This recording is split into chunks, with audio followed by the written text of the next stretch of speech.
Hello, my people. Welcome back. You're listening to the Introverted Nerd Watches. I am Reese, and I am back for another episode of Cloak and Dagger. And this week I watched Season 1, Episode 6, Funhouse Mirrors. This episode is a little bit late, you guys. It is Monday, I believe. I'm off. But, I don't know. I was lazy over the weekend and I didn't record and I did other things and I'm just a bad person. No, I'm not, but you know what I'm saying. Anyway, but I'm back for Cloak and Dagger because I friggin' love this show. And we're going to get into all of the goings on because a lot happened. But before we do get into that, you need to subscribe to the podcast. It's available on Apple Podcasts, Google Play, Stitcher. I'm also available on Spotify and iHeartRadio. So if you got those apps, listen to me there because I don't know. That's nice, right? I want to know who listens to their podcasts on Spotify and iHeartRadio. I mean, I don't know. I don't have Spotify. I don't listen on Spotify, but I am there. If you're there, I'm there. We can all be there together. You need to also follow me across social media because I've been busy a lot lately. I am on Twitter at NerdTrovertedPod. I live tweet and I just do all of my stuff there. So NerdTrovertedPod, all the podcast goings on and live tweeting. I live tweet Cloak and Dagger there every Thursday night. So follow me there. Use hashtag NerdyWatch and we can chat with each other. It'll be really nice. On Instagram, I'm at TheIntrovertedNerd. And on Facebook, facebook.com/TheIntrovertedNerd, like the Facebook page. And all of the new episodes are posted there every time. So you can, I don't know, listen on Facebook. I do that sometimes. I'm also on Tumblr. I've been really into Tumblr lately. So if you're on Tumblr and I do a lot of random stuff over on Tumblr. So I'm into Cloak and Dagger. I talk about Cloak and Dagger over there. Harry Potter. I've been into the royal families of Europe lately. So it's been a lot of that in fashion. So I do a lot of stuff over there. That's just like a hodgepodge of everything that I'm into. So if you're on Tumblr, I think I'm at TheIntrovertedNerd. I forget what my Tumblr name is. God damn it. Oh well. I'm probably at The Introverted Nerd. So follow me over on Tumblr. So let's get into Funhouse Mirrors, you guys, because this was a pretty good episode. I enjoyed it. I didn't like. So throughout the episode, there just these little thrown in pieces from Evita, excuse me, and her aunt. And her aunt is doing a reading of New Orleans, a reading for New Orleans. She's looking at the past and the present to try to predict the future. And this was thrown, little pieces from them, from her reading were thrown in throughout the episode.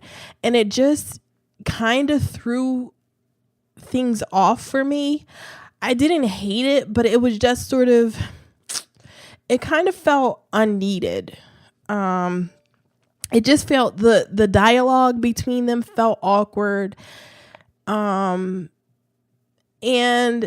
it was there so that she could finally bring up the divine pairing, Ty and Tandy, but she called them the divine pairing, and she could finally bring up that name that, I think everybody knew from the comic books, or I think most people knew that they were called the divine pairing. So she brought that up, and it was just a lot of things thrown in. She's predicting the future, and one of her, or I guess her final prediction is that the divine pairing will come together and one of them has to die. Now, this is the first season of the show. I think we all know that neither Ty nor Tandy is going to die. And even if they do, it's not going to be a permanent death. And I don't know, maybe her reading of the future is not even right. So it won't even matter. But it was just really awkward. I like the aunt. I forget her name. She's just called Auntie. I know Evita calls her, she has a name. And I was watching on, I had closed caption on. So, I mean, obviously she has a name, but I don't know the aunt's name. But she did say something funny. She tells Evita, she starts setting up, the aunt starts setting up, how she's going to do her reading. So she's like, I don't know what she's exactly, what her, routine is called. Like she's doing chalk outlines of things and stuff like that. And so she and Evita sit down at a table, and she says, she asks Evita how her boy is. And Evita's like, well, he's not my boy. And then the aunt starts saying something, and Evita makes the comment about, well, if you're going to talk to me, if you're going to give me the talk about sex, then, you're a little too late. And the aunt looks at her and she's like, girl, I am not smelling sex on you. I'm trying to do something else. And I'm like, you know what? I like the relationship between Evita and her aunt. The fact that they can speak so freely with one another. Because usually the way relationships between, an elder Black person and a younger one is one of like authority, where the younger person is supposed to, it's basically, if you're a Black kid, you're better when you're seen and not heard. That's when you're most polite. You don't talk back to adults. And not that Evita was speaking back to her aunt in any, sort of disrespectful way. But the fact that she could say to her aunt that, she had sex and it sort of not be a big deal. And the fact that the aunt can make,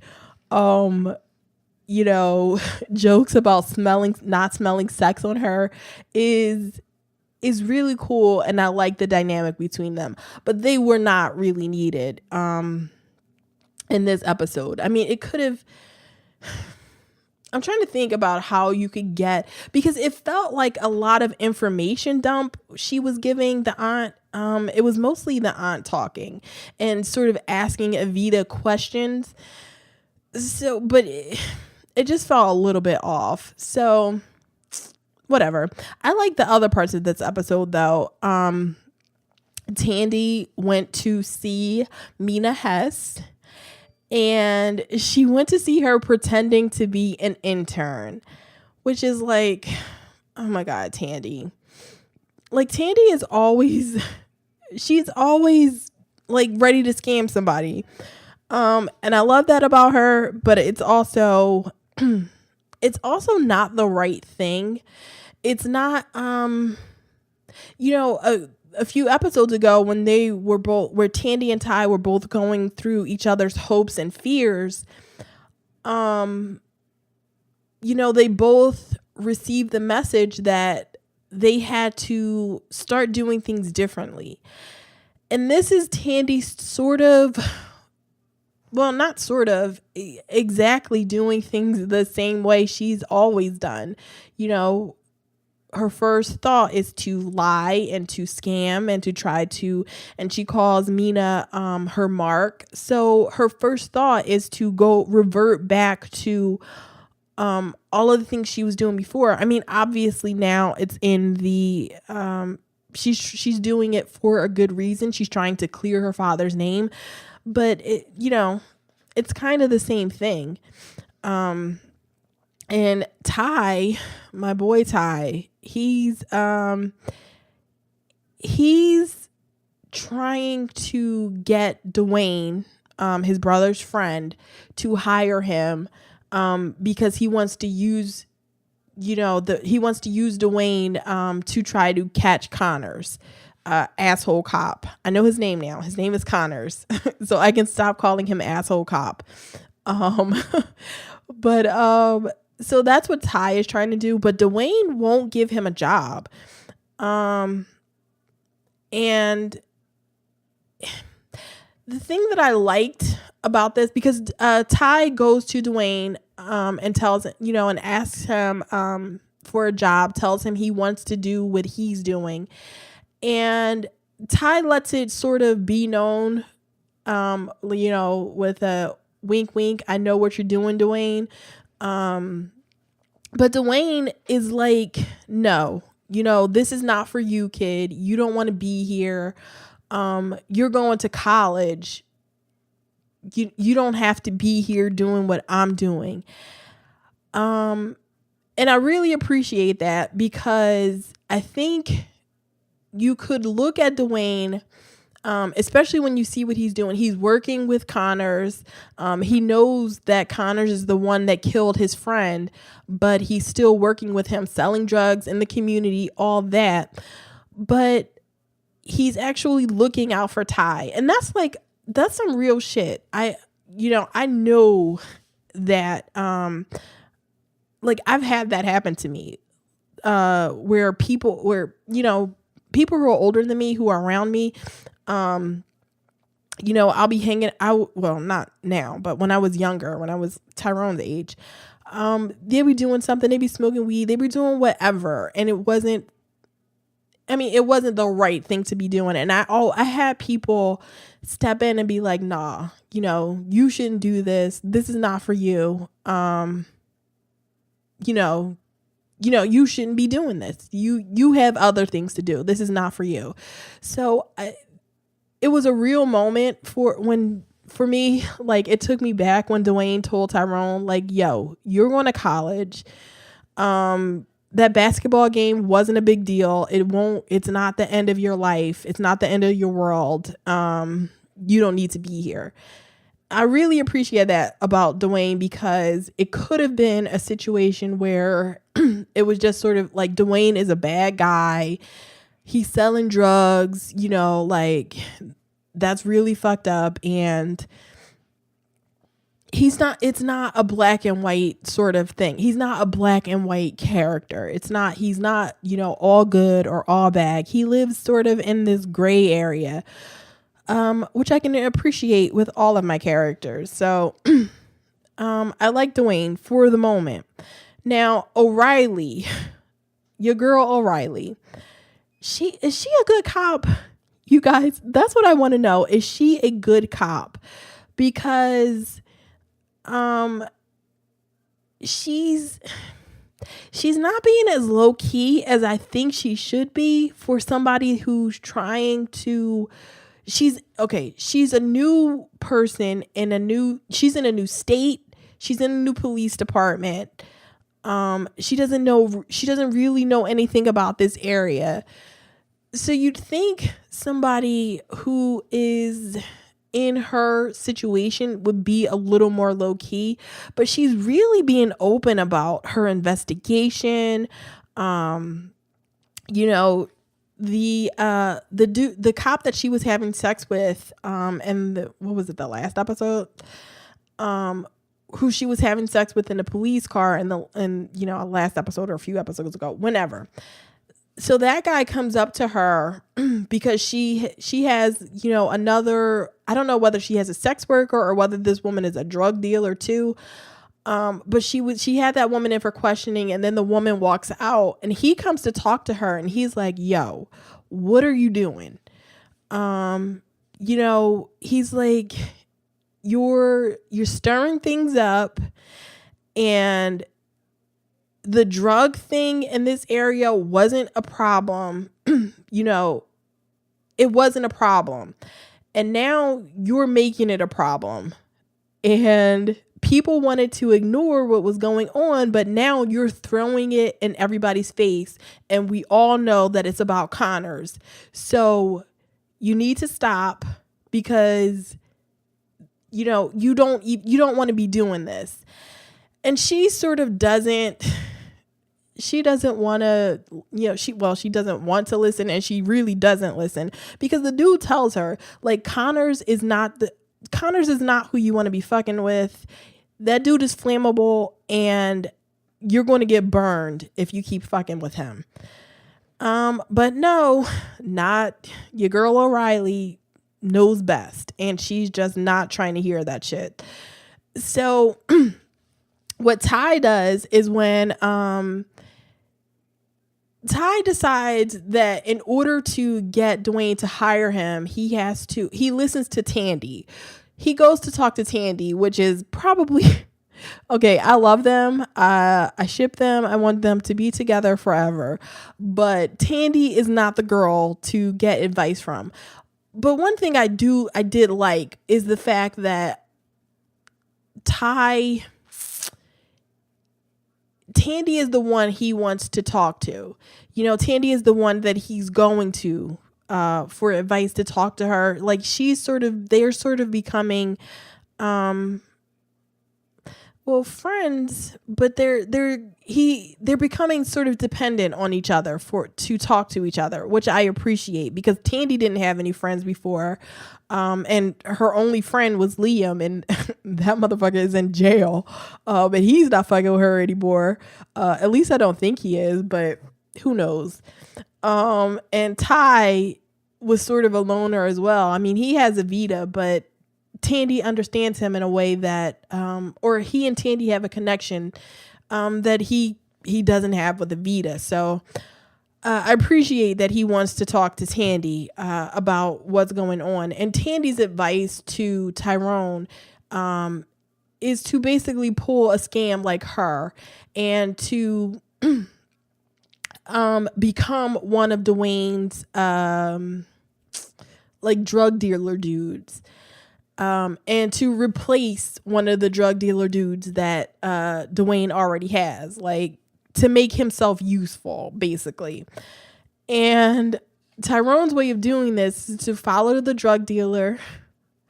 But he ends up getting caught. Like, Tyrone was so bad. He could not be an undercover anything. He got caught. Like, the dude knew that Tyrone was following him. Eventually catches him, tells him to stop following him, and holds a gun on him. So Tyrone almost got himself, like, fucked up for real, playing around. And it's like, you're in over your head, Tyrone. You cannot, this is too much for you. And listening to Tandy is not the right advice. Love her, but it's not the right advice for you. But eventually he doesn't learn his lesson, and he follows that drug dealer guy again.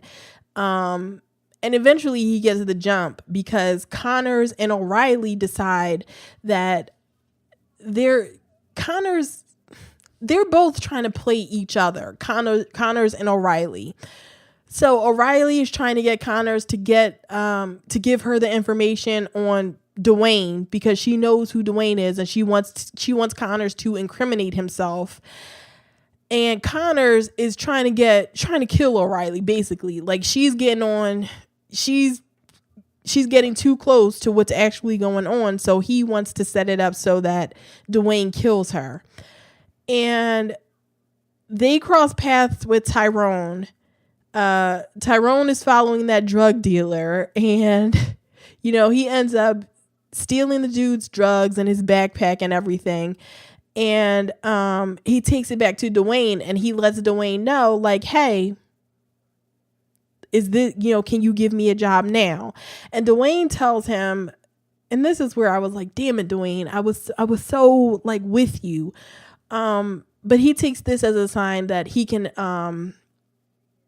show Tyrone the ropes a little bit. And he tells Tyrone, hey, you can travel with me and you can see what I really do from day to day, and we can, and see if this is what you really want to do. So, I mean, it wasn't like immediately like, Tyrone, you're in, get on this corner, sell these drugs for me. But it was a situation where he wanted Tyrone to see what he was doing, giving Tyrone a choice, which I kind of appreciate. I mean, he's selling drugs in his community, but I kind of appreciate that he was still in a protective kind of thing for, a dude, for Tyrone, who's not, a relative of his, who's not, he's basically his friend's little brother, which, whatever. Dwayne wasn't a terrible person. R.I.P. that guy. But Tandy, on the other hand, she's with Mina Hess. She goes to Mina Hess's house. We find Mina Hess is an environmental scientist working for Roxxon Corporation, and her job is trying to complete what her father or trying to fix the situation that happened with her father. So we know about the explosion on the oil rig, the oil spill, all that. Well, what Mina is doing is she created some sort of valve that would make the rig work, and it would work differently. It wouldn't explode like it did before. And whatever she did, the valve fixes the problem that they had before. And Mina is in a bad situation. So she's like really, she's down on the totem pole. She's trying to complete her father's work. And I like Mina.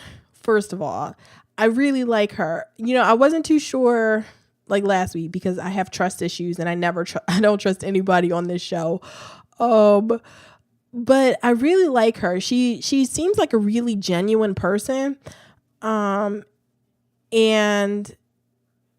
Tandy saw that as well because she was going to Mina. She was going to do her thing where she, touches her, tries to see her hope, but she actually stops herself from doing that.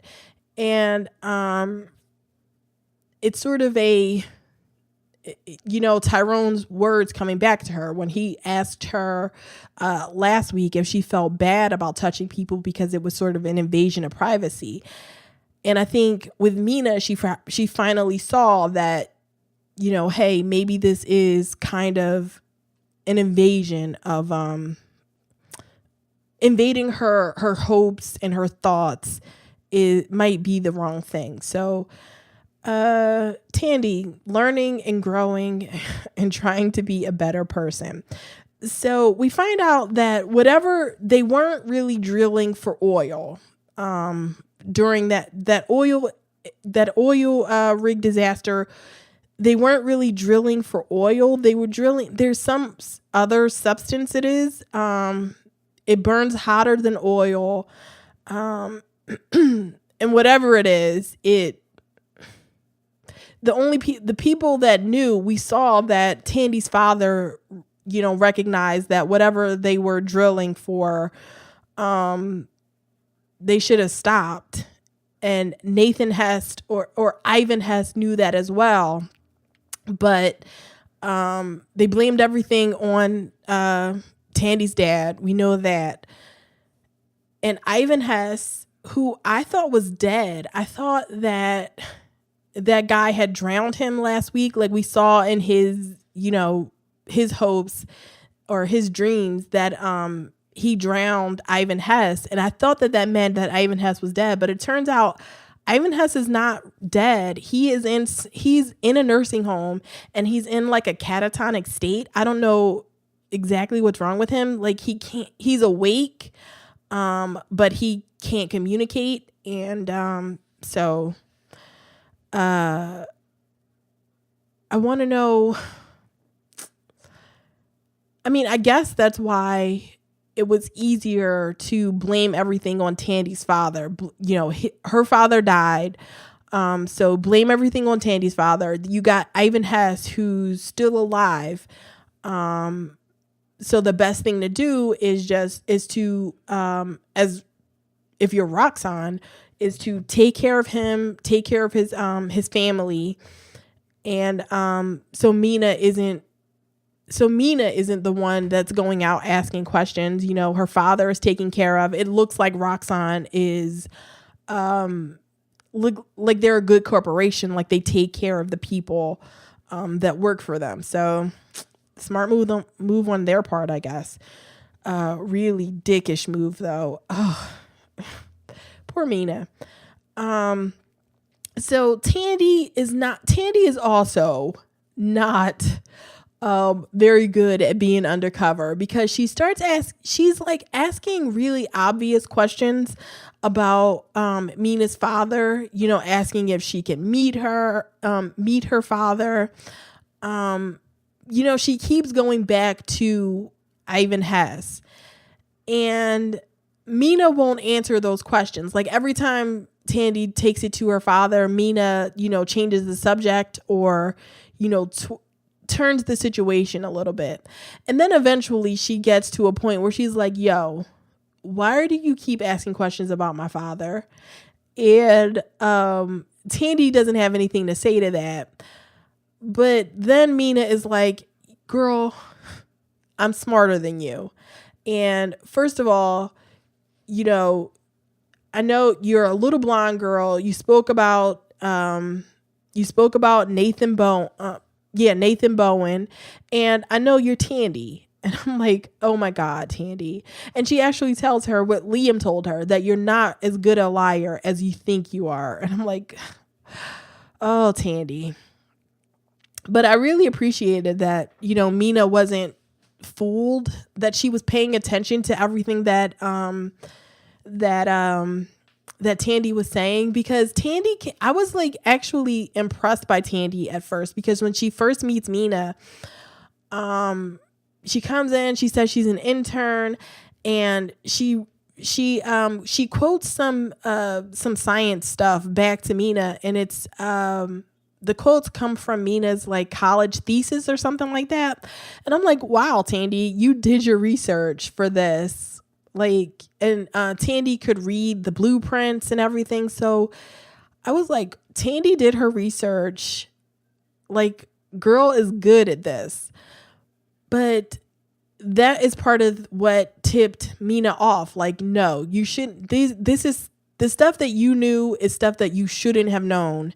And you're just a bad liar. So I appreciated that Mina was like a smart woman. I mean, obviously she's an environmental scientist, but I appreciated how she wasn't fooled by Tandy. And she actually asked Tandy, like, why did you lie? You could have come to me, and spoken to me, and we could have talked about this. And Tandy tells her, like, yo, I'm just a lying liar who lies. You know, she tells her it didn't even occur to her not to lie. And it's like, that's how fucked up Tandy's life has been. Like, her first thought is always start with a lie. Like, that's what you're supposed to do. Start with a lie. And that's fucked up. That's like really messed up. But Mina was pretty understanding. And this whole conversation happened while they're sitting in Ivan Hess's hospital room, and Tandy asked to talk to him. And obviously she uses this moment to touch him. And when she touches him, she goes to like a place in the woods, and there's like a metal door that's like locked. It's like this giant metal door, and it's locked. And all she can see the door, and she can hear Ivan has humming. And then when she goes to try to open the door, the darkness attacks her the way that it does when she tries to touch Tyrone. And she can't go any further. So that's interesting, because is it because he's in, this sort of catatonic state that she can't get into what his hopes are? And why is the, Tyrone's darkness, or I don't know whether it's Tyrone's darkness, why is the darkness, the dark energy in his mind? Is it a case where, was he in the water? Like, was he near the explosion when it happened? That gave Tyrone and Tandy their powers? Was Ivan has near where that was? I can't remember whether it's been mentioned that he was actually there, and whether he could have gotten some form of power as well, or whether, like, I don't know. But I want to know what's locked away in his mind. Why are his hopes locked away and being protected by the dark energy? So that's all with Tandy. Until she meets up with Ty again at the end of the episode. But with Ty, he's with Dwayne. Ooh, but before he goes back to Dwayne, before he and Dwayne sort of go on their like ride along to see the drug dealer life, the drug dealer that he stole the backpack from actually catches up with him again, and he touches Tyrone, or either he touches Tyrone or Tyrone touches him, and Tyrone sees his fears. Okay, this was really interesting. So his fear, this like random drug dealer who I don't even think has a name, or at least I don't think it was mentioned in the episode, but his fear is that they end up in the woods at night, and there's two doors like opposite each other, and there's a giant tree. And then there's this like monster, like straight up monster that's like, it's really tall. I don't know. Like, it was creepy as shit. This dude's fear was really creepy. And I think it had the dark energy that Tyrone has, but this guy was trying to run away, and it was singing like this children's sort of this children's song that I can't remember. I never heard it before, but it's like a children's like a schoolyard like London Bridge is falling down type thing that's being sang by, I don't know, it wasn't by the monster, but it was like little kids' voices that were in this dream. It was like really bizarre and creepy. So I want to know who this drug dealer is that he's having this type of dream. And like, it's so like random. I don't understand it. I want to get a picture of that monster thing though. Because it was so creepy. So later on, when Tyrone is doing the ride along with Dwayne and they're talking, they're talking about life, and they're talking about the neighborhood, what's going on in the neighborhood, and Tyrone they're reminiscing, and they're talking about what's happening, and Dwayne tells Tyrone that the people like their people from their neighborhood that they come from. They're strong and they're survivors, and they'll do whatever they have to do to survive. And Dwayne is saying that he's the same way, that, selling drugs, this is what he's doing to survive. And but he also says that all of the things that you do come back to you. Basically he's talking about karma, I guess. Like no action goes unpunished, basically. And Tyrone is telling him, like, what about, justice? What about, what about justice? What if we fight this another way? Fight the bad things that are happening around here. What if we fight it another way? And Dwayne tells him justice is for white people in another neighborhood. That is not, justice is not what happens to the people around here. And I so understand that mentality of,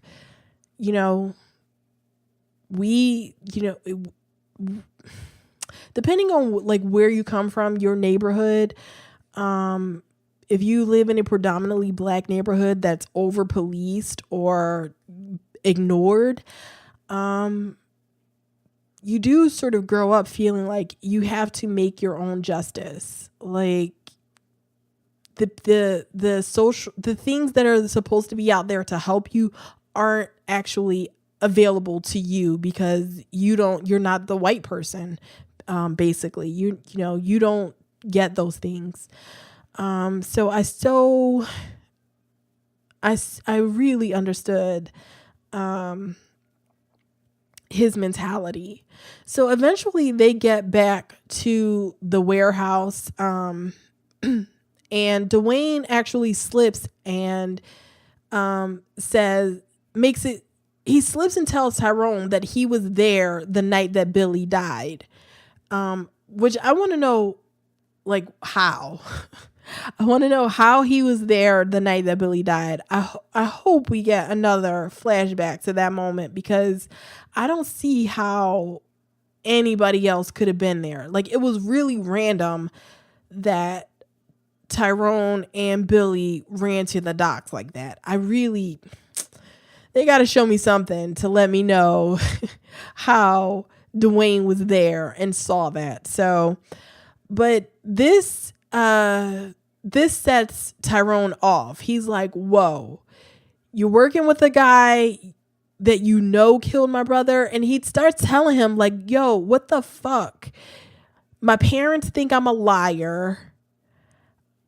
I thought I was going crazy. And the whole time you knew, like, why couldn't you step up? Why didn't you, say anything?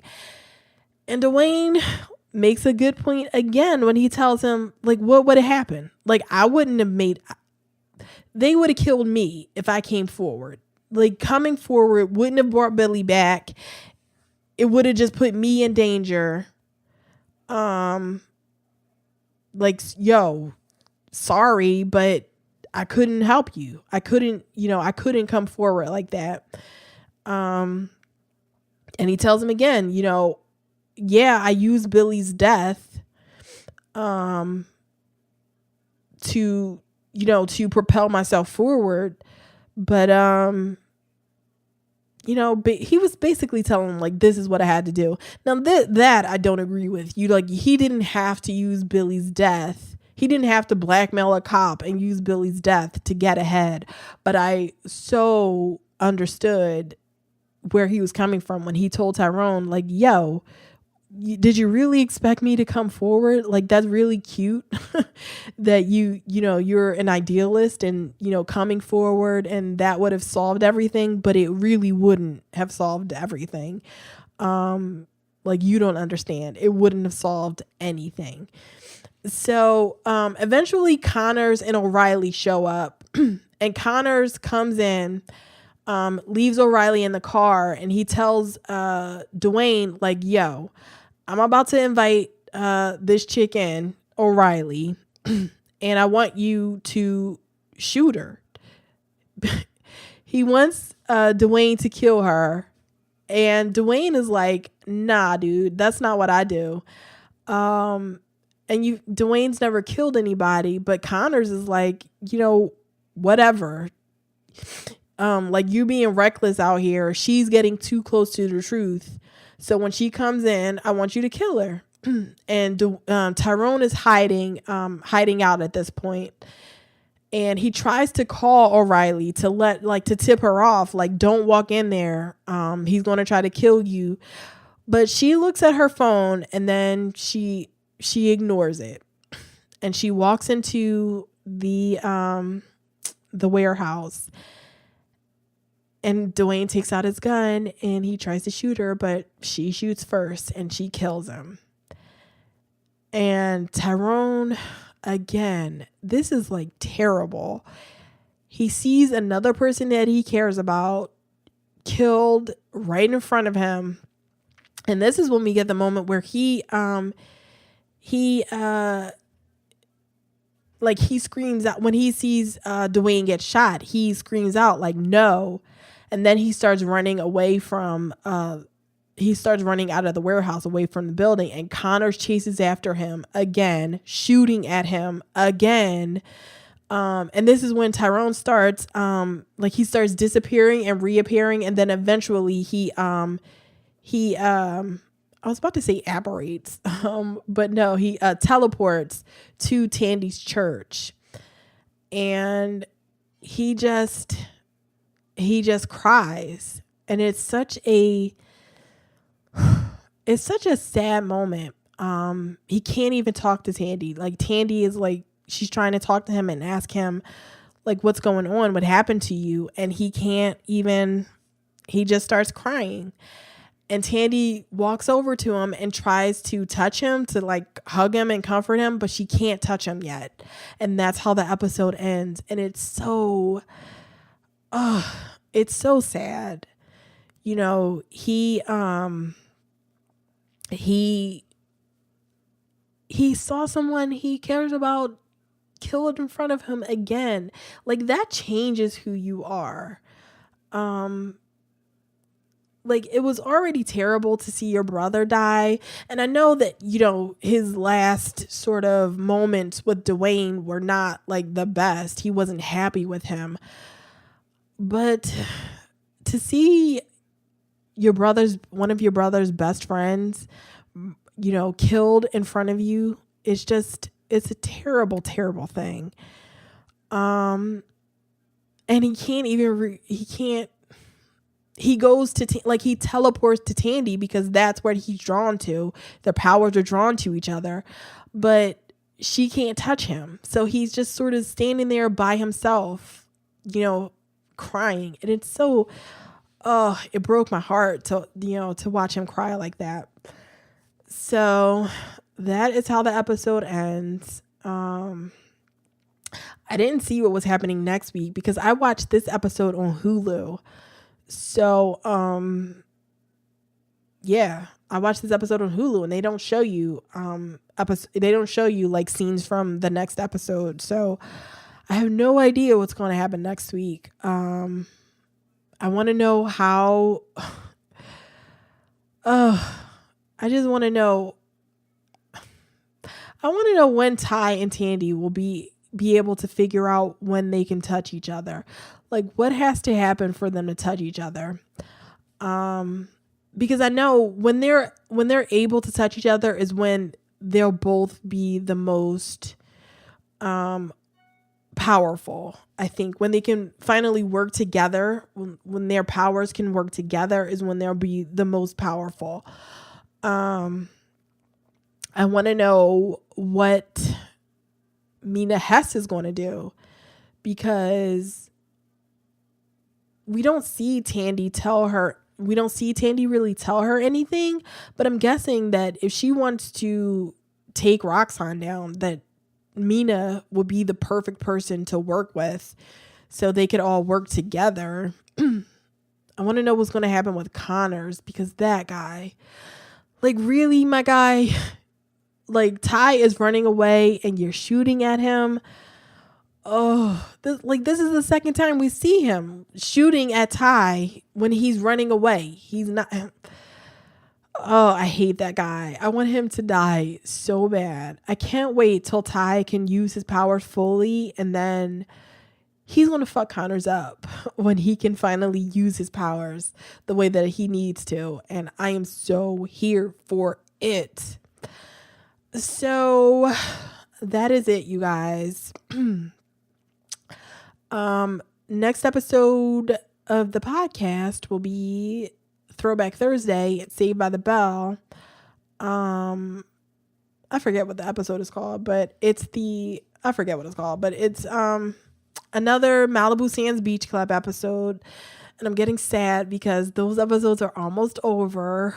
Oh, I love those Malibu Sands episodes, y'all. It's just so good. So make sure you subscribe to the podcast, and you'll get all of those episodes on Thursday, Throwback Thursday, and I'll try to be on time with this show next week, so you'll get the next Cloak and Dagger episode on Saturday.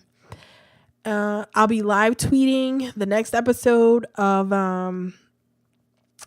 Cloak and Dagger on Thursday, and that's it, you guys. I don't have anything else going on. Maybe I'll watch Justice League and I'll live tweet that, because I just live tweeted on Saturday. I think it was Saturday or Sunday. I live tweeted Jurassic Park, and that was a lot of fun. So maybe I'll watch Justice League for the first time and live tweet that shit, because it's on Hulu now. Oh my God, that movie is probably such a dumpster fire, but I'll live tweet that. Make sure you follow me on Twitter, and you'll see all about it at TheIntrovertedNerd. So until the next episode, everybody, later.